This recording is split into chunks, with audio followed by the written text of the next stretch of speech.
Olá, tudo bem com você? Eu espero que sim.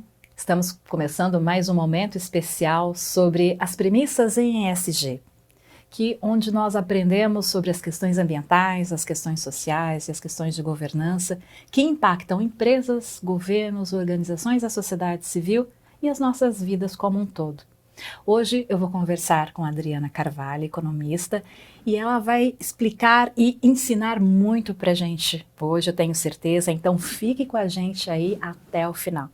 Adriana, muito obrigada pela sua presença aqui com a gente. É um prazer, Débora. Fico muito feliz de falar desse assunto que eu amo tanto. Então, quem sou eu um pouquinho aí, né?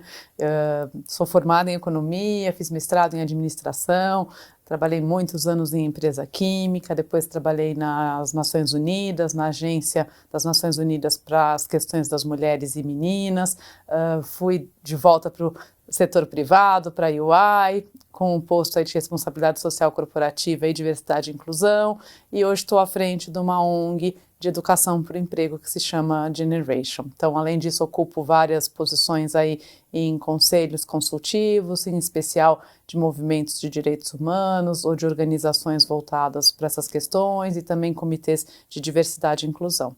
Sou casada, tenho 2 filhas, um cachorro e assim é a vida. Então que vai ser bom que a gente vai permear as 3 letrinhas do ESG com o teu conhecimento aqui, vai ensinar muito pra gente, eu tenho certeza. Mas daí eu começo perguntando, ESG é para quem e por que existe ESG na nossa vida? Então, acho que a gente se encontra num momento do mundo, né? Quando você vê, por exemplo, a curva da população, né? Durante séculos e séculos e séculos e séculos, a gente foi aumentando assim de um jeito meio incremental.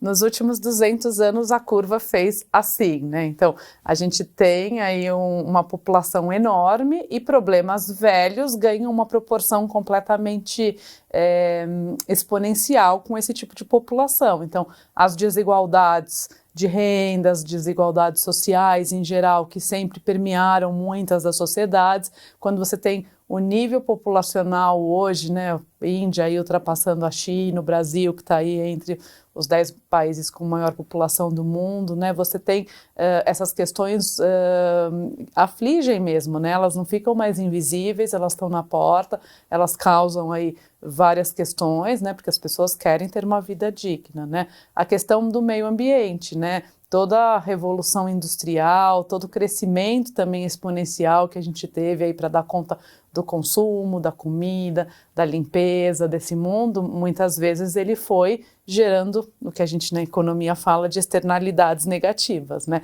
Então, poluição de rios, né? Destruição de florestas, né? Então, hoje a gente está num ponto que a gente não pode continuar aumentando a temperatura do planeta, né? Senão a vida humana vai ficar muito difícil. Quem de nós não sente as diferenças de temperatura na cidade onde vive, né? Questões como chuvas mais intensas, né? Em um dia chove o que choveu no ano, inundações, né? Então todas essas questões, elas são bastante visíveis e perceptíveis, né? Não precisa falar só da calota do hemisfério norte, lá polar, né? Ou da Antártida, a gente tem coisas no nosso dia a dia que a gente vê essas mudanças. Então eu falo muito que o planeta chegou num ponto que é insustentável a conservação do planeta, a vida humana do jeito que está. Portanto, cuidar das questões do meio ambiente, das questões sociais, das questões de governança, é para as empresas, é para os governos, é para cada uma de nós, é para as organizações da sociedade civil, é para todo mundo. Todo mundo tem uma parte nessa equação, seja o hábito de consumo que a gente tem diariamente, seja onde a gente escolhe trabalhar, de quem a gente escolhe comprar, que política pública que está sendo pensada, muitas dessas questões não vão se resolver em 1, 2 anos. Então, a gente precisa de governos que pensem em políticas públicas para os próximos 10, 15 anos, né? Várias dessas questões precisam de continuidade, né? A gente precisa da união de Estado, município, governo, tem problemas que transcendem países, né? Como toda essa questão ambiental. O Brasil é um dos poucos países que tem ainda uma floresta enorme, que é o pulmão do mundo, aí a Amazônia, né? A gente tem uma quantidade de água doce também incrivelmente maior do que muitos outros países, né? Então, você vê muita gente querendo apoiar o Brasil, né? Mas, assim, a gente precisa que todo mundo se una, né? Não é só um não é só o que o meu país faz, mas é o que os vários países, as várias nações fazem, né? A gente precisa se unir.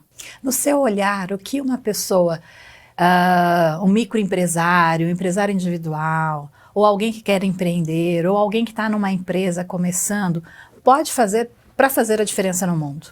Então, eu acho que ela pode fazer uma análise mínima mesmo, né? Assim, por exemplo, se eu sou uma empresa de serviço, provavelmente as questões, por exemplo, de carbono, é muito mais as viagens que eu faço, né? Porque se eu não sou uma fábrica, muitas vezes eu não tenho um impacto tão grande no meio ambiente, mas ainda assim eu posso fazer pequenas decisões, né? Eu uso copo de vidro, eu uso copo biodegradável, né? Assim, escolhas pequenas do dia a dia, né? Mas as empresas de serviço, que são a maioria das pequenas e microempresas, né? Elas têm uma parte do social muito importante, né? Então, como é que eu estou dando condição para as pessoas que trabalham comigo, né? Como é que eu estou, por exemplo, a gente fala muito do jovem aprendiz, por exemplo, daí todo mundo fala, não, jovem aprendiz é só para as grandonas, só elas que têm a responsabilidade.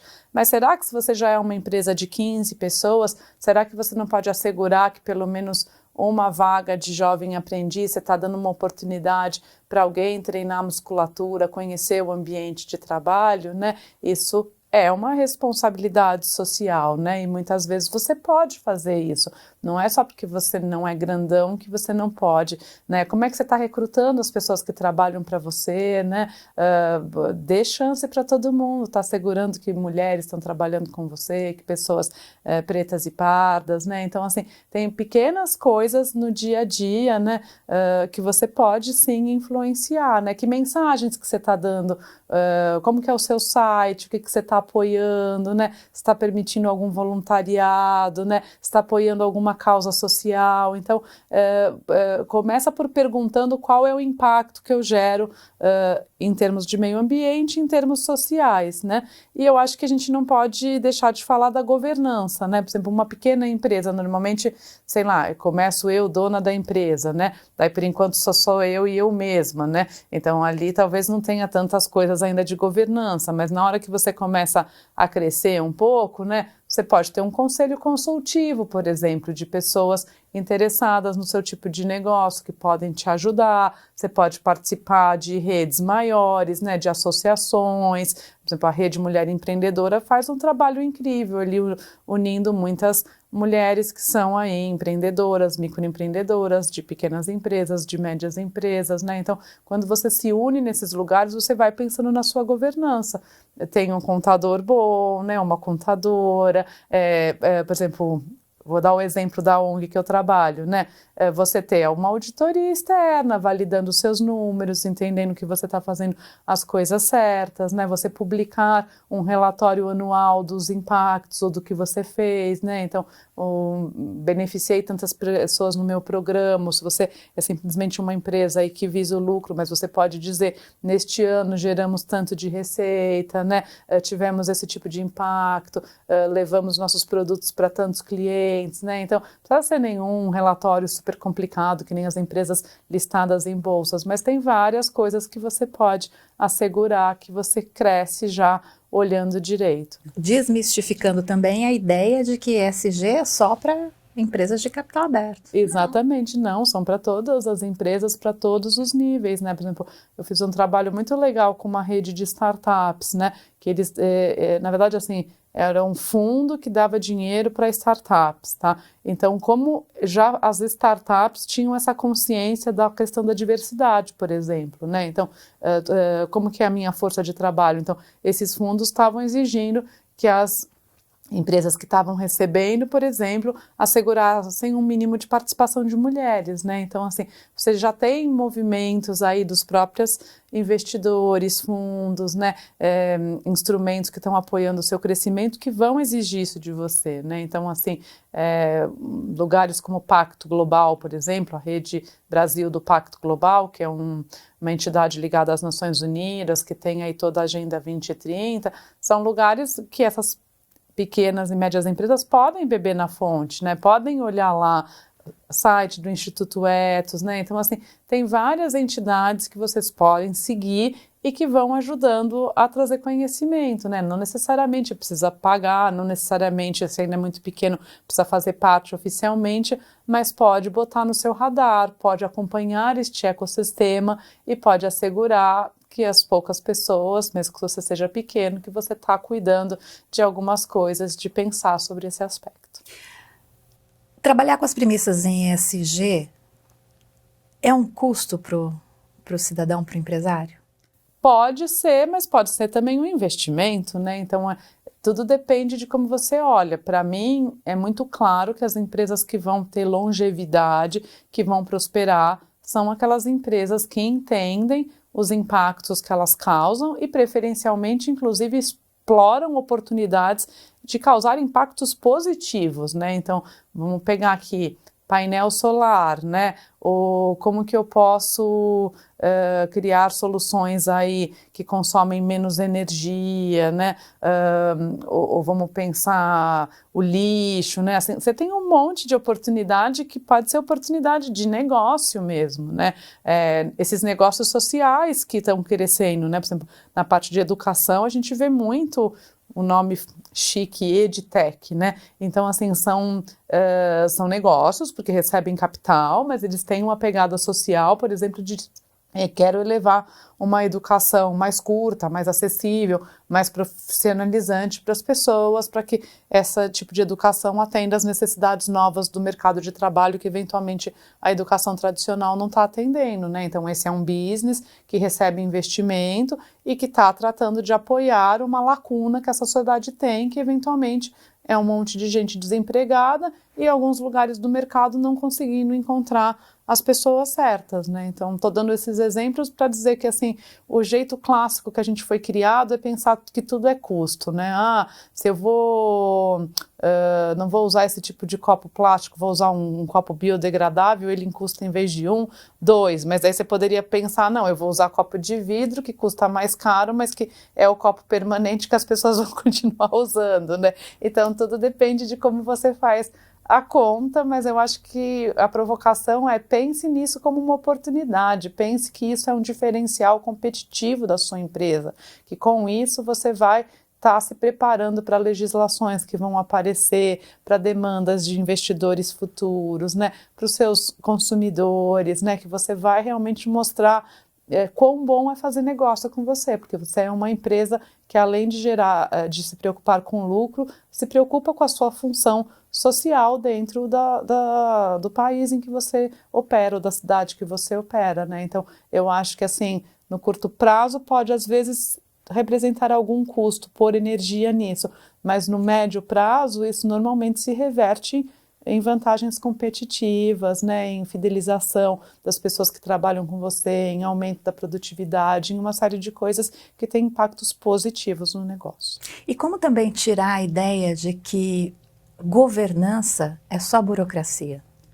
Então, eu acho que aí a gente tem muitos exemplos fora e dentro de falta de governança que acarretam prejuízos para as pessoas que estavam naquela empresa, para a sociedade, para os seus colaboradores, né? Então, assim, governança não é burocracia e você pode ir crescendo e criando os mecanismos certos para o seu tamanho, mas governança é assegurar a boa administração do seu negócio, é assegurar que você está gerenciando riscos, que você está identificando oportunidades, né? Por exemplo, vou pensar num conselho consultivo, vai ser uma empresa pequena, tem necessidade de ter um conselho administrativo, né? Você pode ter um conselho consultivo, não precisa se reunir todo mês com você, pode se reunir 2 vezes por ano com você, mas você vai ter nessas pessoas uma oportunidade de ouvir vozes diferentes, porque você vai apresentar os seus desafios, as suas conquistas, essas pessoas vão poder dar opinião, então você pensar nesse comitê consultivo, né? Como que eu vou trazer pessoas com olhares complementares ao meu, né? Por exemplo, eu sou economista, embora tenha trabalhado em muitas áreas, se eu quero entrar, sei lá, quero começar a exportar, né? Vou trazer uma pessoa especialista em exportação. Essa pessoa vai poder me chamar a atenção. Não, o seu produto, esse seu serviço é super carente na Argentina ou na Colômbia. Se você quer se preparar para exportar para esse país, é assim que você faz. Você pode começar através de um trader. Você não precisa você fazer a exportação direto, né? Então, dei esse exemplo para dizer que é muito menos sobre burocracia e muito mais sobre gerenciamentos de riscos e oportunidades, né? Então, é isso, né? Você vai querer descobrir, por exemplo, se você não faz nenhum tipo de auditoria, de repente você descobre um rombo que você não sabia que tinha, ou você descobre, por exemplo, a gente vê muitas pessoas empreendedoras menores, né, que começam o seu negócio porque gostam de fazer aquilo, né, mas não necessariamente gostam de finanças, não necessariamente gostam de contabilidade, e daí delargam, porque claro, a gente tem que delegar e contratar pessoas especialistas, mas não dá para delargar, né, se você virou uma pessoa empresária, você tem que ter conhecimentos mínimos, você tem que sentar com a pessoa que está fazendo a administração financeira, o seu fluxo de caixa, né? Porque senão você pode ser surpreendido, levou um golpe, foi roubado, não pagou imposto, chega uma dívida, né? Chega uma cobrança e aquilo eventualmente destrói o seu negócio.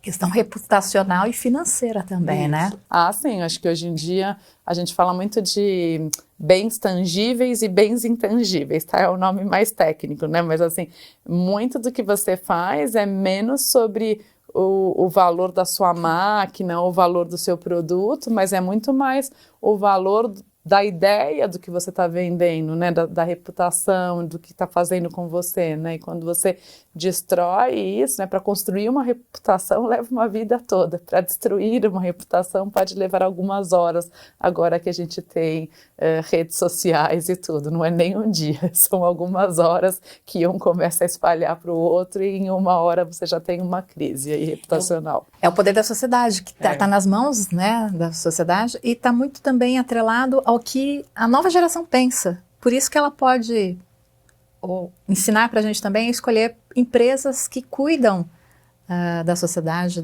como um todo, né? Sem dúvida. Hoje, por exemplo, muitas empresas que eu convivo, e mesmo empresas em ONGs como as nossas, né, as pessoas elas vão entrar na página, elas querem saber o que faz, elas querem saber se elas vão ser valorizadas, né? Por exemplo, eu tenho essa experiência atual da educação para o emprego de pessoas que estão em situação econômica, que estão precisando realmente um novo emprego bom.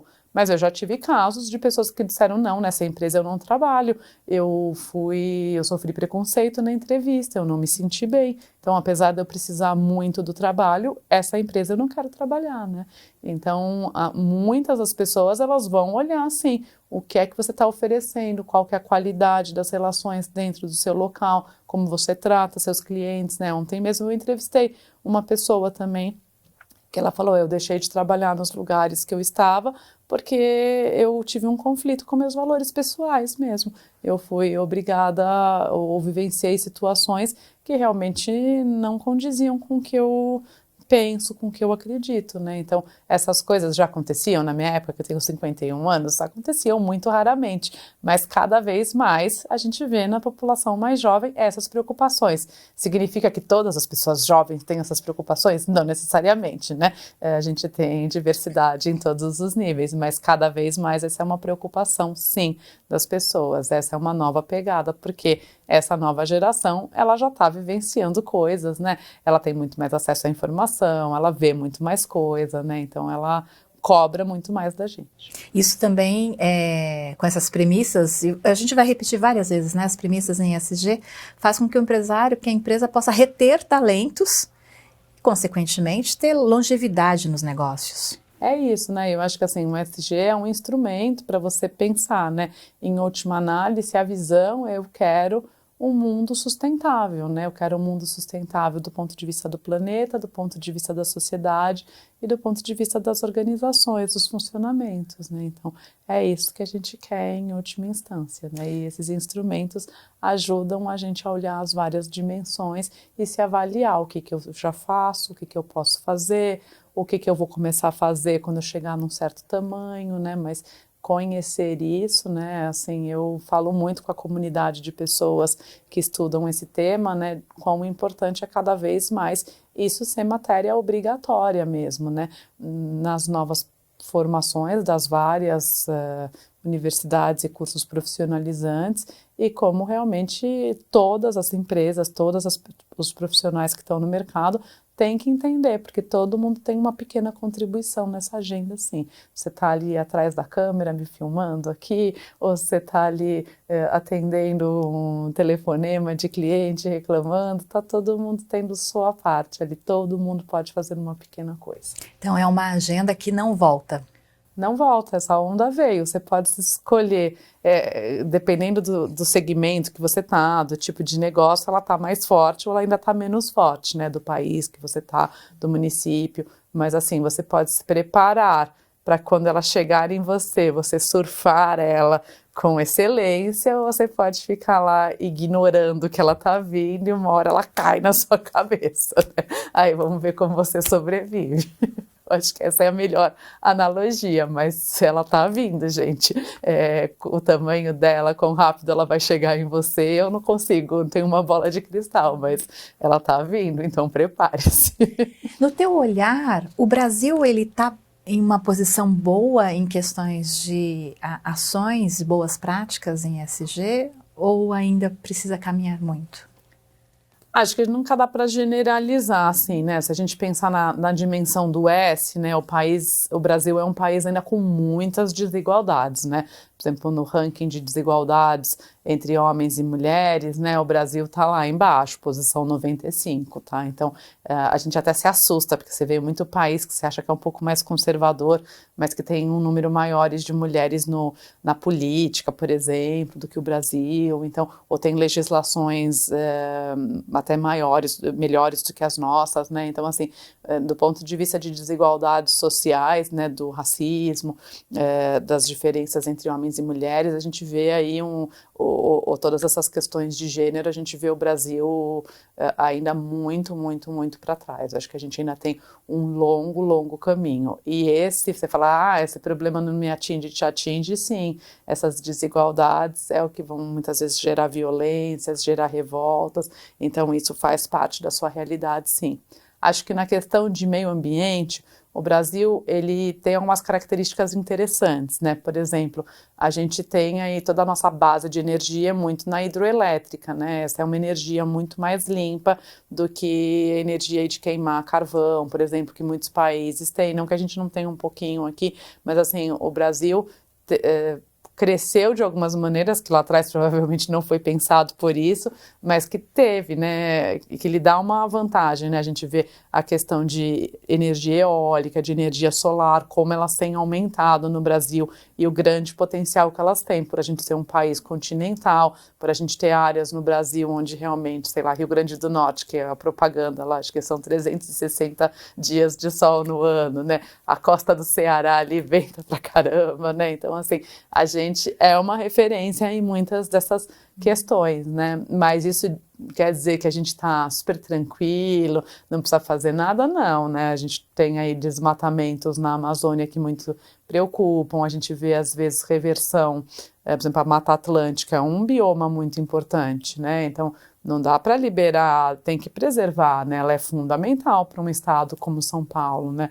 Então, ela regula muita coisa. Então, eu falo que todos esses progressos, eles têm que ser monitorados de perto, porque para que eles retrocedam, não precisa de muita coisa, né? E não é porque você está numa posição um pouco melhor que você pode ficar em berço esplêndido e não se preocupar. Então, o Brasil aí precisa voltar a caminhar bastante para que ele fortaleça e use realmente essas boas práticas que já tem em algumas coisas de energia, por exemplo, e isso fique muito grande, né? Use essa dimensão que a gente tem ainda de ter uma floresta amazônica para assegurar que a floresta amazônica está absorvendo carbono e não entre num ponto ali que ela mesma passe a produzir carbono, né? Então, a gente tem também a questão do etanol, né? A maioria dos carros no Brasil, você pode escolher entre gasolina e etanol, né? A plantação do etanol no Brasil vem da cana-de-açúcar. A cana-de-açúcar é uma planta que absorve muito carbono, né? Então, é uma coisa legal. Então, mais do que carro elétrico no Brasil, muitas vezes o próprio etanol está fazendo aí um papel importante, né? E na parte de governança, né, acho que a gente tem aí bolsas de lugares como a B3, por exemplo, que é uma bolsa de valor aí que está sempre antenada, fazendo muitas coisas, exigindo, né, que empresas passem a ter mais diversidade nos conselhos, né, que está sempre mostrando números, que tem o EASY, né, que é o indicador aí socioambiental, né, então a gente tem boas práticas, sim, né, mas o número de empresas listadas em bolsas, né, por exemplo, 94% dos empregos no Brasil estão nas pequenas e nas médias empresas. Então, a gente a governança precisa funcionar para todo mundo, né? Então, sobre esse aspecto, acho que a gente ainda tem um super desafio, tá? Eu acho que o Brasil precisa de uma legislação trabalhista tributária, né, mais simples. A gente precisa desburocratizar o país e precisa levar a governança para todos os níveis. Até porque essas grandes empresas que estão em bolsa, por exemplo, elas dependem muito de fornecedores de pequeno e médio porte. Exatamente. E essa cadeia de valor está sendo cobrada também, né, para que cumpra as boas práticas, as premissas em ESG, né? Com certeza, e esse é um trabalho que algumas dessas empresas já têm feito de forma mais séria, mas que elas sempre são provocadas a fazer cada vez mais, porque quando estoura um escândalo, não é em cima da pequena, é em cima da grande que compra daquela pequena que a coisa vai apertar, né? Então, as grandes têm realmente esse poder de levar essa pauta. E eu, sempre quando eu trabalhei na UI, que tinha isso para os seus próprios fornecedores, mas é uma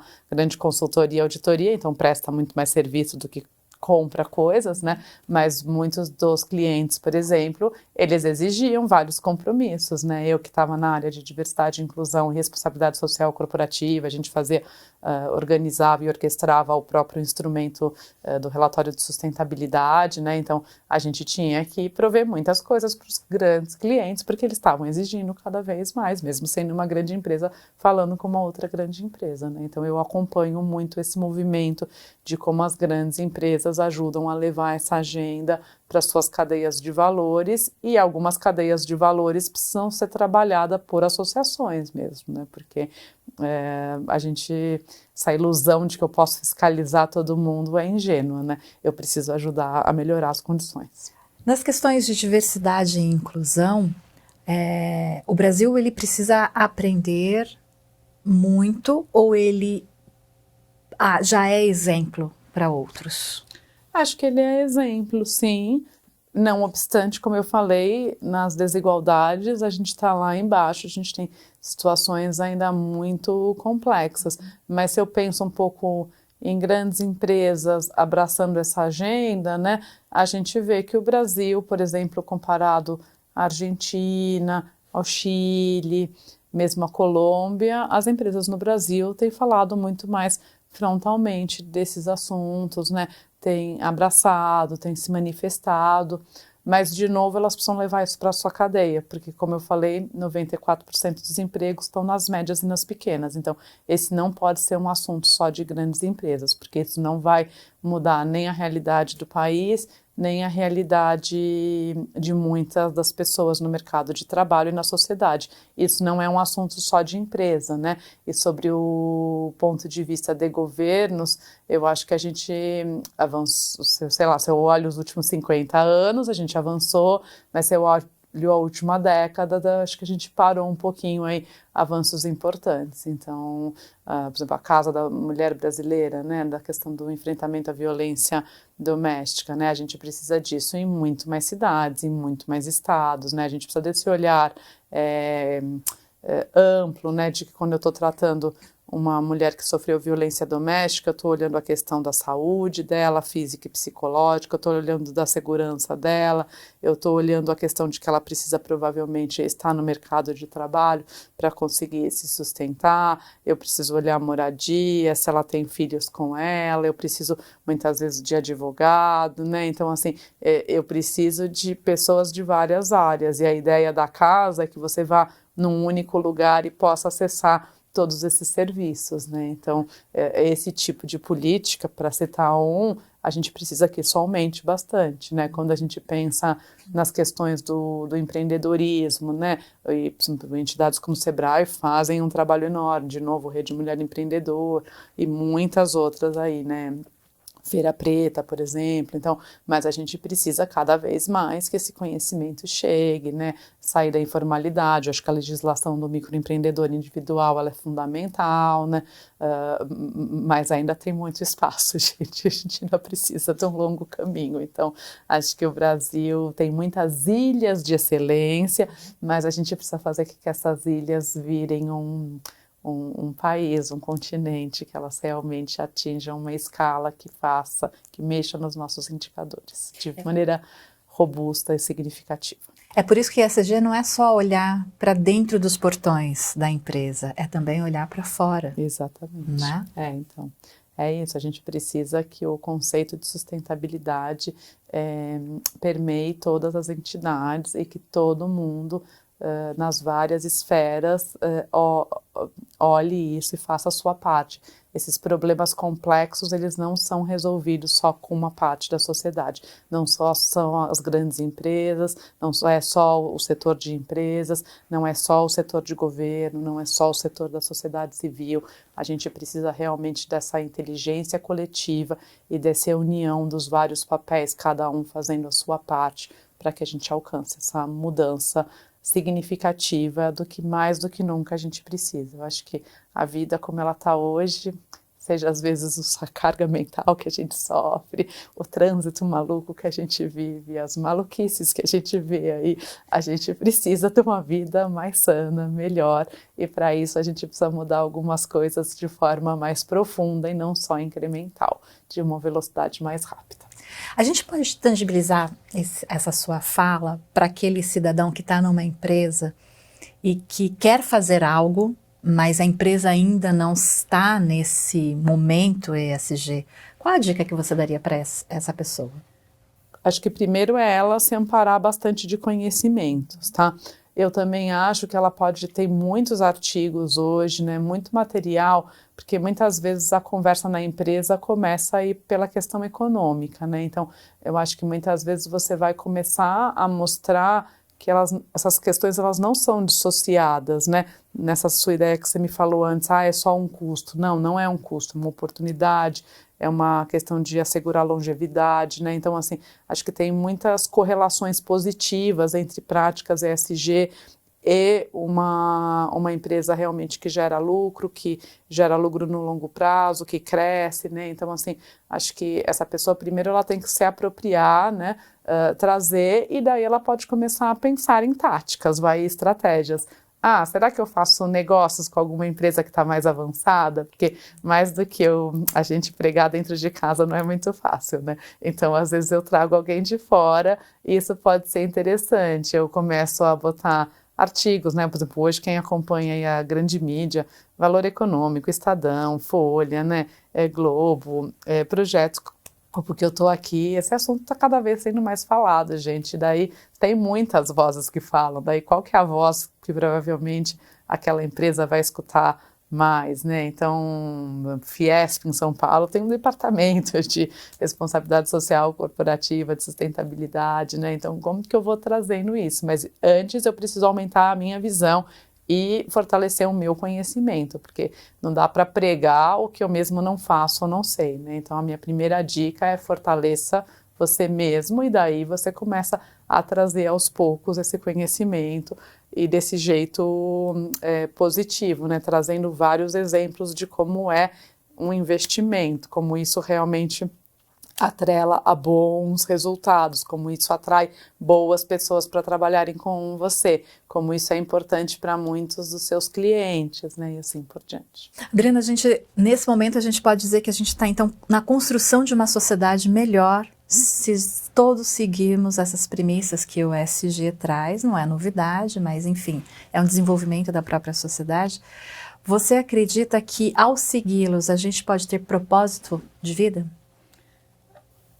Acho que sim, né? Mas daí a gente pode entrar aqui no dilema do ovo e da galinha, o que vem primeiro, né? Eu acho que cada vez mais a gente vive um tempo onde a gente é convidado para pensar qual que é o legado que eu quero deixar, né? O que me move, né?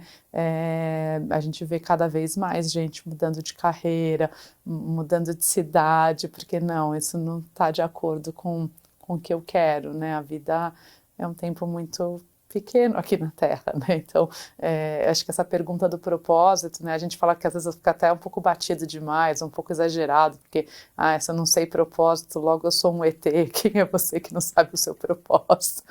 O meu propósito não pode mudar, não tem nada disso. Mas eu acho que cada vez tem esse chamado mesmo, assim, o que me move, o que brilha meus olhos, o que eu quero fazer a diferença, o que eu quero deixar, né? O que me faz deitar à noite a cabeça no travesseiro e dormir tranquila, falando, não, eu fiz minha parte até agora, né? Então, acho que cada vez isso é mais forte. E quando você fala de propósito, você automaticamente está ligando essas questões da sustentabilidade, né? Porque os propósitos, tem gente que vai falar assim, não, meu propósito é a melhorar a educação, é melhorar a vida, é dar um ambiente bom para quem está ao meu redor, né? Então, eu realmente acho que esse arcabouço do ESG, né, essa visão da sustentabilidade, ela fala diretamente com o propósito das pessoas. Então, se eu sou uma empresa, quero atrair boas pessoas, quero que as pessoas que estejam comigo tenham produtividade, estejam engajadas, se eu trago essa agenda para minha empresa, eu estou dando possibilidades de conexão de propósito, tá? Vou dar um exemplo bem bobo, eu acompanhei muitos desses grupos de afinidade, desses projetos de voluntariado corporativo, né? Então, muitos gestores e gestoras, assim, um pouco mais conservadores ou de um modelo mais antigo, falam, não, vou liberar a hora da pessoa que trabalha comigo, estou perdendo a hora dela que está trabalhando comigo, né? Estou lesando a empresa, por exemplo.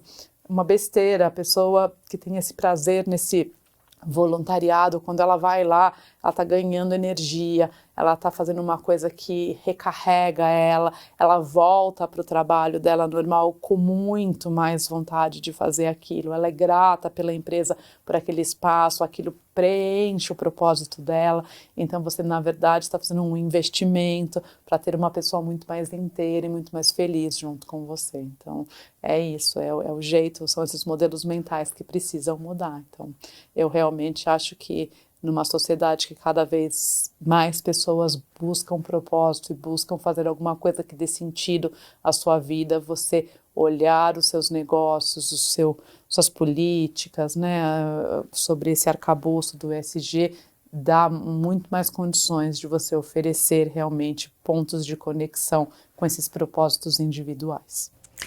Eu avisei para você que seria uma verdadeira aula do começo ao fim. E se você percebeu, tem muitos assuntos que podem gerar novas conversas e eu já deixo o convite aqui, Adriana, para que você volte a conversar com a gente sobre vários voluntariado, diversidade e inclusão, mais sobre governança, enfim, muita coisa ainda vamos guardar aqui para a próxima edição. Muito obrigada pela sua presença aqui com a gente. Imagine, Débora, eu felicito vocês pela iniciativa, eu realmente acho que esse é um assunto urgente, que a gente precisa abraçar cada vez mais e ele pertence a todo mundo. Então convido quem está nos assistindo para realmente entrar de cabeça, ir aumentando a visão, ir consumindo conteúdo e fazendo sua parte nesse mundo. Obrigada. Obrigada. E obrigada a você também que esteve com a gente até agora e repito mais uma vez, aprendeu muito com a Adriana. Eu vejo você numa próxima edição. Até lá!